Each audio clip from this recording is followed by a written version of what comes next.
Good morning dear students, Siddharth school dot sir के YouTube channel में आप सबका स्वागत है। यहाँ पे हम बात कर रहे थे मेंडल के आनुवांशिक नियमों के बारे में। ठीक है, तो यहाँ पे देखो उसी से रिलेटेड एक टॉपिक चलता है। यहाँ पे जेनेटिक्स से रिलेटेड ही एक टॉपिक चल रहा है, वो क्या है कि मेंडलवाद के विचलन। मेंडलवाद के विचलन। ठीक है, यहाँ पे मेंडलवाद के विचलन से तात्पर्य होता है कि अपनी प्रकृति में कुछ ऐसे जीव भी है जिन पर मेंडल के नियम या मेंडल के वंशागति के नियम लागू नहीं होते हैं। ठीक है ना, तो यहाँ पे याद रख लेना कि हम उनके बारे में बात करेंगे जिन पर मेंडल के वंशागति के नियम लागू नहीं होते हैं। ठीक है, और मेंडल के वंशागति के नियम लागू नहीं होते हैं उनमें सबसे पहले बात करेंगे आपकी अपूर्ण प्रभाविता। इसके बारे में अपूर्ण प्रभाविता। ठीक है ना, देखो सबसे पहले बात करते हैं अपूर्ण प्रभाविता, यानी अपूर्ण प्रभाविता क्या होती है, इसके बारे में यहाँ पे चर्चा करते हैं। ठीक है ना, तो यहाँ पे देखो जो अपूर्ण प्रभाविता है ये क्या है, मेंडलवाद का विचलन है, अर्थात मेंडल के नियम यहाँ पे लागू नहीं रहेंगे। तो अपूर्ण प्रभाविता का मतलब होता है कि जब प्रभावी लक्षण होते हैं इनका पूर्ण रूप से प्रकट न हो पाना, प्रभावी लक्षण का पूर्ण रूप से प्रकट न हो पाना क्या कहलाता है, आपका अपूर्ण प्रभाविता कहलाता है। ठीक है, तो यहाँ पे इसकी डेफिनेशन क्या होगी कि जब प्रभावी लक्षण, प्रभावी कारक या लक्षण पूर्ण रूप से प्रकट नहीं हो पाता है, प्रकट नहीं हो पाता है। ठीक है ना, उसे क्या कहते हैं, अपूर्ण प्रभाविता। और इस अपूर्ण प्रभाविता को खोजा था आपके एक प्लांट है 4 o'clock प्लांट। ठीक है ना, और इस 4 o'clock प्लांट को हम यहाँ पे क्या कहते हैं, मिराबिलिस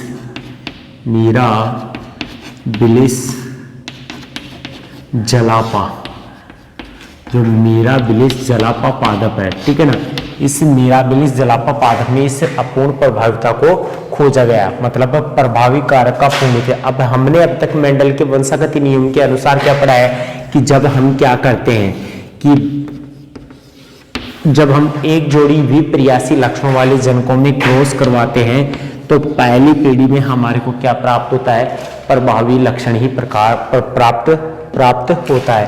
तो यहाँ पे देखो ये आपका क्या है, प्रभावी जनक है। ठीक है ना, और ये कैसा है, अप्रभावी।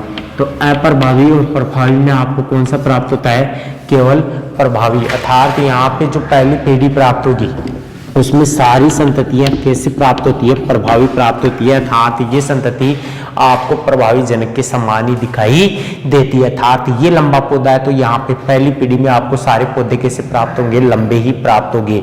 ये तो था मेंडल के वंशागति नियमों के अनुसार। लेकिन यहाँ पे अपूर्ण प्रभाविता का मतलब प्रभावी कारक पूर्ण रूप से। अब यहाँ पे क्या होता है कि ये जो प्रभावी कारक होगा, ठीक है, इसकी बात कर रहा हूँ अपूर्ण प्रभाविता की, तो ये जो प्रभावी कारक होगा ये जो अप्रभावी कारक होता है, ठीक है, जो स्मॉल लेटर से प्रदर्शित करते हैं उसे अप्रभावी, और जो कैपिटल लेटर से प्रदर्शित करते हैं उसे प्रभावी। तो इस प्रभावी के द्वारा इस अप्रभावी को पूर्ण रूप से दबा नहीं पाता है, मतलब छिपा नहीं पाता है, जिसके कारण इस प्रकार की समस्या होती है। अर्थात जिसे हम क्या कहते हैं, अपूर्ण प्रभाविता कहते हैं। ठीक है ना, तो यहाँ पे याद रखना कि अपूर्ण प्रभाविता का मतलब होता है कि जब प्रभावी कारक अप्रभावी कारक को पूर्ण रूप से नहीं छिपा पाता है तो यहाँ पे क्या होता है कि तीसरे ही प्रकार का अर्थात लक्षण प्रकट हो जाता है। ठीक है, और इस प्रकार के लक्षण को हम क्या कहते हैं, आपके अपूर्ण प्रभाविता कहते हैं। ठीक है ना, तो यहाँ पे ऐसा किसके अंदर देखा गया, मिराबिलिस जलापा के अंदर देखा गया। तो यहाँ पे देखो इसकी डेफिनेशन लिख देता हूँ।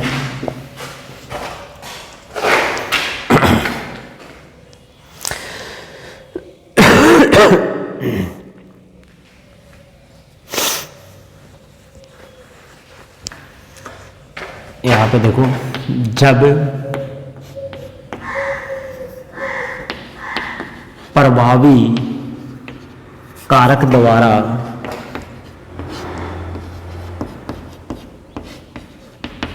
अप्रभावी कारक को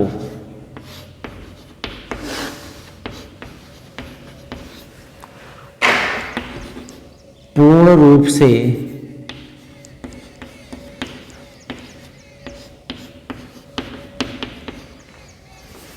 छिपा नहीं पाता है।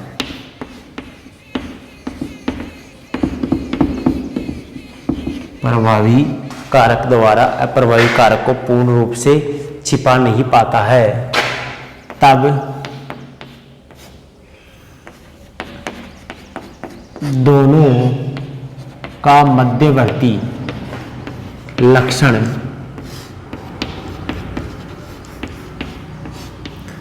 प्रकट हो जाता है। दोनों का मध्यवर्ती लक्षण प्रकट हो जाता है। ठीक है, मतलब न तो प्रभावी होगा न प्रभावी, इस तरीके का मतलब तीसरे प्रकार का लक्षण क्या होगा, प्रकट हो जाता है। ऐसा किसके अंदर, 4 ओक्लोक प्लांट है उसमें, जिसका वानस्पतिक नाम है मिराबिलिस जलापा, और इसे हम क्या कह सकते हैं, आपके गुल अब्बास भी कह सकते हैं। इसका हिंदी नेम क्या है, गुल अब्बास, गुल अब्बास। ठीक है, इस पादप के अंदर इसको खोजा गया था अपूर्ण प्रभाविता, अर्थात ये कह सकते हैं कि आपके मिराबिलिस जलापा में मेंडल का नियम लागू नहीं होता है। ठीक है, अब कैसे कि यहाँ पे वैज्ञानिकों ने क्या किया कि जो लाल पुष्प वाला पादप था, लाल पुष्प वाला पादप प्लांट, ठीक है ना, इससे रेड पुष्प वाले प्लांट का संकरण किससे करवाया, सफेद पुष्प वाले प्लांट से। भाई यहाँ पे देखो संकरण की, इसको समझने के लिए किसको, आपके अपूर्ण प्रभाविता को, तो वैज्ञानिकों ने क्या किया कि जो लाल पुष्प वाला प्लांट था, ठीक है ना, उसका संकरण सफेद पुष्प वाला। तो यहाँ पे लाल को तो हम किससे, कैपिटल आर से प्रदर्शित करेंगे और सफेद को स्मॉल आर से प्रदर्शित करते हैं। इनके मध्य जब संकरण करवाते हो, ठीक है, तो यहाँ पे आपको जो प्रथम पीढ़ी होगी उसमें कुछ इस तरीके की संतति प्राप्त होगी। या कौन सी पीढ़ी प्राप्त हुई है, प्रथम पीढ़ी यानी FN पीढ़ी प्राप्त होती है। यहाँ पे जो FN पीढ़ी है उसमें मेंडल के वंशागति नियमों के अनुसार सारे पौधे कैसे प्राप्त होने चाहिए, लाल पुष्प वाले होने चाहिए। भाई मेंडल का वंशागति नियम क्या कहता है कि पहली पीढ़ी में यानी प्रथम पीढ़ी में हमेशा प्रभावी कारक होता है, वही दिखाई देता है। तो यहाँ पे लाल पुष्प को हमने क्या माना है, प्रभावी है। ठीक है, और जो आपके सफेद पुष्प है उनको क्या है, अप्रभावी। अब आप समझ गए होंगे, क्योंकि प्रभावी को हम किससे, कैपिटल लेटर से प्रदर्शित करते हैं, अप्रभावी को किससे, आपके स्मॉल लेटर से प्रदर्शित करते हैं। तो यहाँ पे मेंडल ने क्या किया था, ये लाल पुष्प वाले पादप का संकरण सफेद पुष्प वाले से करवाया। तो पहली पीढ़ी प्राप्त होती है, उसके अंदर सभी पादप कैसे प्राप्त होनी चाहिए थी, मेंडल के नियम के अनुसार। मेंडल के नियम के अनुसार क्या होना चाहिए, लाल पुष्प वाली संतति प्राप्त होनी चाहिए पहली पीढ़ी में। लेकिन यहाँ पे वैज्ञानिकों ने जब ये क्रॉस करवाया तब वैज्ञानिकों को पता चला कि यहाँ पे लाल पुष्प वाली संतति प्राप्त न होकर के यहाँ पे कौन सी पुष्प वाली होती है, गुलाबी पुष्प वाली। यहाँ पे गुलाबी पुष्प वाले जो प्लांट है ये प्राप्त होते हैं। तो FN पीढ़ी में कौन सी संतति प्राप्त होती है, गुलाबी पुष्प वाली संततियां प्राप्त होती है। ठीक है ना, अब यहाँ पे आगे देखो कि इस गुलाबी पुष्प वाली संततियां होती है, ठीक है, इनके मध्य हम क्या करवाएंगे, क्रॉस करवाएंगे। जो गुलाबी पुष्प है, ठीक है, इन संततियों के मध्य हम क्या करवाएंगे, क्रॉस करवाएंगे। और इनके मध्य जब क्रॉस करवाते हैं, ठीक है, तब आपको किस तरीके की संततियां प्राप्त होती है वो देखो। तो यहाँ पे FN से प्राप्त जो संतति है इन्हीं के मध्य क्या करवाना है, क्रॉस। तो ये कैसे है, गुलाबी है सारी, ठीक है।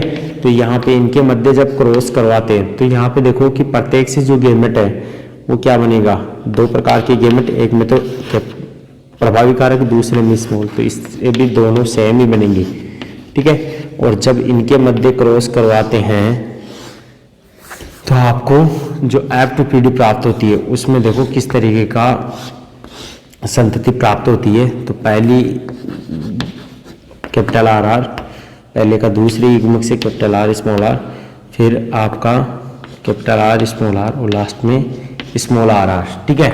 अब यहाँ पे बात ये आती है कि हमने मेंडल के नियमानुसार क्या पढ़ा था कि भाई मेंडल ने क्या बात बताई थी कि हमेशा प्रथम पीढ़ी में आपको प्रभावी लक्षण दिखाए, लेकिन यहाँ पे प्रभावी लक्षण दिखाई नहीं दिया और तीसरे प्रकार का लक्षण यानी गुलाबी रंग की संततियां प्राप्त हुई। और इन गुलाबी रंग की संततियों के मध्य जब क्रॉस करवाया तो आपको जो संततियां F2PD, ये कौन सी पीढ़ी प्राप्त हुई है, F2PD, ठीक है।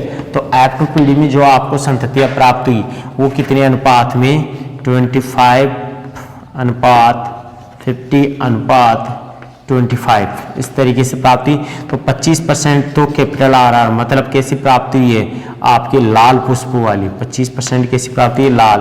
50% संततियाँ आपको कैसी प्राप्त हुई है, गुलाबी पुष्पों वाली, और 25 कैसे प्राप्त हुई है आपको, सफ़ेद। तो अर्थात 1:2:1 के रूप में आपको क्या हुई है, संतति प्राप्त हुई है। तो ठीक है, तो यहाँ पे जो 1:2:1 के रूप में ये क्या हुई है, आपको संतति प्राप्त हुई है।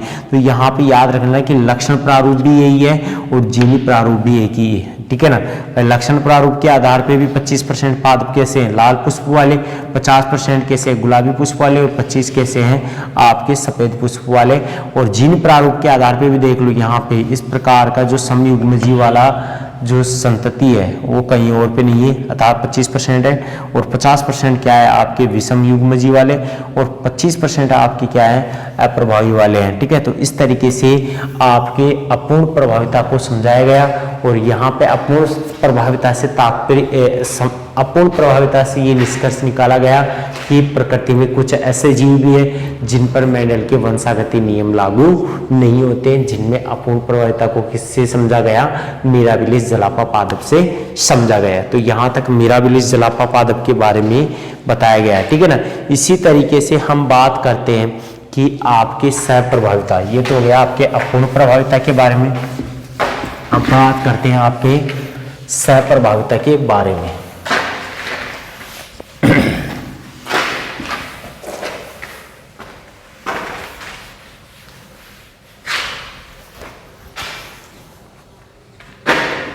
अब देखो, दूसरा मेंडलवाद का विचलन है सह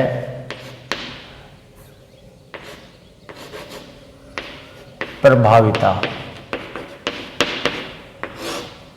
अब देखो, सहप्रभाविता का मतलब क्या होता है। सहप्रभाविता का मतलब हुआ कि जब प्रभावी और अप्रभावी दोनों ही क्या करें, संतति में अपना योगदान करें, दोनों ही अपन पीढ़ी में अपना योगदान करते हैं, उसे सहप्रभाविता कहते हैं। तो यहाँ पे देखो, जब प्रभावी तथा अप्रभावी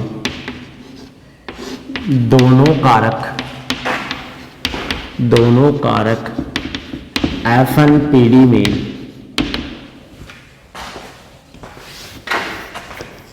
अपना प्रभाव प्रकट करते हैं, अपन पीढ़ी में अपना प्रभाव प्रकट करते हैं, अर्थात प्रभावी और अप्रभावी दोनों ही क्या करेंगे, सम्मिलित रूप से अपना प्रभाव प्रकट करते हैं, या दोनों विद्यमान होते हैं, ठीक है, या दोनों समान रूप से लक्षण प्रकट करते हैं, ठीक है, या दोनों मतलब सम्मिलित रूप से अपना योगदान देते हैं, वो आपका सहप्रभाविता कहलाता है, ठीक है। इसको समझने के लिए हमारे पास में जो उदाहरण है वो है मवेशियाँ। अब मवेशी जानते हो, जो गाय होती है, मवेशियों में त्वचा रंग, ठीक है ना, जो मवेशी के अंदर जो स्किन कलर होगा, इसको समझा जा सकता है, ठीक है। अब देखो यहाँ पे हम बात करते हैं कि आपके पास में दो प्रकार की मवेशियाँ है। जैसे मान लीजिए, तो एक तो है लाल त्वचा वाली,